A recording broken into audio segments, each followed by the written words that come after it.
तो फिलहाल पुणे से गृह मंत्री अमित शाह लाइव है, क्या कुछ कह रहे हैं सुनवाते हैं आपको। योगदान को मन पूर्वक प्रणाम कर कर स्मरण करता हूं। आज अन्ना भाऊ साठे जी का भी जन्मदिन है। अन्ना भाऊ जिस परिस्थिति में पैदा हुए, समाज के जिस वर्ग में पैदा हुए,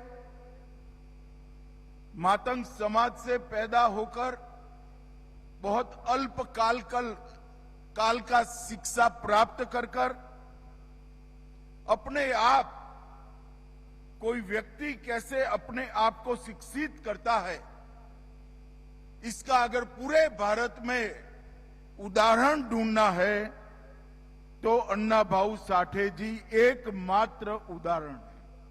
वो स्वयं विद्यार्थी भी थे, वो स्वयं शिक्षक भी थे, और फिर भी न केवल मातंग समाज, न केवल दलित समाज, समग्र समाज के एक महान समाज सुधारक बनकर वो उभरे। वो लोग कवि भी बने, वो क्रांतिकारी विचारों से अपने साहित्य का सृजन भी करे, और वो मराठी साहित्य जगत में साहित्य रत्न और लोक शाहीर भी कहलाए गए। जब अन्ना भाऊ के जीवन को समझते हैं तब मालूम पड़ता है कि पूरे जीवन में जो बच्चा सिर्फ डेढ़ दिन ही स्कूल में जा पाया, उसने अपने आप को विद्यार्थी और शिक्षक दोनों बनाकर समाज में इतना बड़ा योगदान दिया। साठे जी को भी मैं मनपूर्वक प्रणाम करता हूं। भाइयों बहनों, आज तिलक महाराज की पुण्यतिथि है। कोई एक व्यक्ति के जीवन पर जब पुस्तक लिखना होता है तो उसके बहुत सारे चैप्टर होते हैं, प्रकरण होते हैं। उनके जीवन में उन्होंने जिस जिस विषय पर योगदान दिया है, जो जो घटनाएं घटी हैं, वो चैप्टर में रेखांकित की जाती हैं। मगर तिलक महाराज पर अगर पुस्तक लिखना है तो चैप्टरों से ही पूरा पुस्तक भर जाएगा। इतना बड़ा योगदान तिलक महाराज का भारत के स्वातंत्र संग्राम में। तिलक महाराज स्वातंत्र संग्राम को एक नई दिशा में, एक नया अर्थ देने के लिए उन्होंने एक महान उद्घोषणा की, स्वराज मेरा जन्मसिद्ध अधिकार है। इस देश की जनता को स्वराज कोई दे नहीं सकता। इस देश की जनता का यह अधिकार है और उसको हम प्राप्त कर रहेंगे। पुनेरी पगड़ी पहनकर जब वो गौरव के साथ वो बात बोले होंगे, मैं कई बार आंख बंद कर सोचता हूं कैसा दैदीप्यमान वो पल होगा जब उन्होंने अमर वाक्य घोषित किया होगा। यही भूमि से शिवाजी महाराज ने स्वराज की घोषणा की थी। उस वक्त उन्होंने कहा था, स्वराज मतलब शासन नहीं, सिर्फ शासन नहीं, स्वराज मतलब हमारा शासन, हमारी भाषा, हमारी संस्कृति और हमारा धर्म, ये जब प्रस्तापित होता है तब ही पूर्ण स्वराज की प्राप्ति होती है। और तिलक महाराज ने भी अपने जीवन में स्वराज के आंदोलन के साथ, स्वतंत्रता के आंदोलन के साथ जनता को जोड़ने का काम किया। और उन्होंने स्वतंत्रता आंदोलन में एक नए प्रकार के राष्ट्रवाद का जन्म दिया, सांस्कृतिक राष्ट्रवाद का। राष्ट्रवादी कई लोग हुए, मगर तिलक महाराज ने जब गणपति उत्सव और शिवाजी महोत्सव शुरू किया, उन्होंने राष्ट्रवाद को देखते देखते सांस्कृतिक राष्ट्रवाद में बदलने का काम किया। उन्होंने आने वाले दिनों में देश के चलने की दिशा भी तय कर दी और कहा कि ये देश जब भी आजाद होगा इस रास्ते पर चलेगा।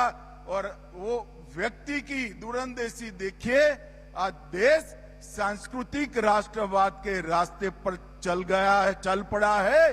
अब उसको कोई वापिस नहीं ला सकता। देश यही रास्ते पे चलता रहेगा।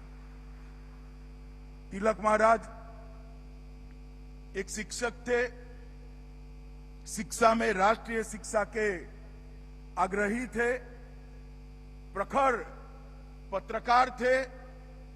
पत्रकार कितना निर्भीक हो सकता है, वो केसरी के तंत्री लेख देखकर ही कोई इसका अनुभव कर सकता है।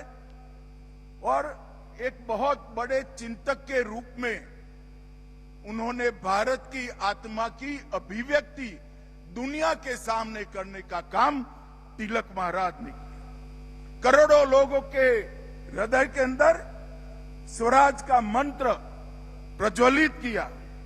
एक युग पुरुष, एक महान शिक्षक, एक निर्भीक पत्रकार, चिंतक, कर्मयोगी, लोकमान्य बाल गंगाधर तिलक की जोड़ पूरे स्वतंत्रता संग्राम में किसी के साथ मेल नहीं खाती है। वो सबसे ऊपर। मित्रों, इन्होंने अभी मुझे भी गुजराती में तिलक महाराज की गीता का अनुवाद दिया गया। मेरा सभी युवाओं से आग्रह है, गीता को तिलक महाराज की दृष्टि से पढ़िए। आपके जीवन में कभी आप गलती नहीं कर पाएंगे, ये मैं आपको गारंटी देता हूं। ये जो ग्रंथ है वो श्रीमद् भगवत गीता का व्यवहारू स्वरूप क्या हो सकता। एक आम आदमी, एक विद्यार्थी, एक युवा, एक किशोर, एक नागरिक भगवत गीता को कैसे जी सकता है, उसका व्यवहारू स्वरूप तिलक महाराज ने हम सब के सामने रखने का काम। उन्होंने उस जमाने में new English school, Deccan education society और फर्ग्यूसन कॉलेज तक की पूरी शिक्षा की चक्र की व्यवस्था पुणे में करने की व्यवस्था की। और उन्होंने बुद्धि को ज्ञान देना ये शिक्षा का काम है। ये मंत्र दिया, चरित्र को दृढ़ीभूत करना वो शिक्षा का काम है। और शिक्षा प्राप्त कर कर जो बड़े होते हैं वो सभी भारत माता के चरणों में समर्पित करे, वो शिक्षा है। वो व्याख्या उन्होंने की। अंग्रेज अगर किसी अखबार से डरते थे तो केसरी और द मराठा से डरते थे। और उसमें अखबार से ज्यादा तिलक महाराज का बहुत बड़ा योगदान था। उन्होंने पहली बार ये प्रस्तावित किया था कि राष्ट्र की चेतना को जगाए बगैर स्वतंत्रता अगर मिलती भी है तो वो स्वतंत्रता का कोई मूल्य नहीं है। राष्ट्र की चेतना को जगाकर ही स्वतंत्रता प्राप्त करनी चाहिए। दूसरा उन्होंने कहा था, संगठन के बगैर, जनशक्ति के बगैर राष्ट्र शक्ति कभी निर्मित नहीं हो सकती। और उन्होंने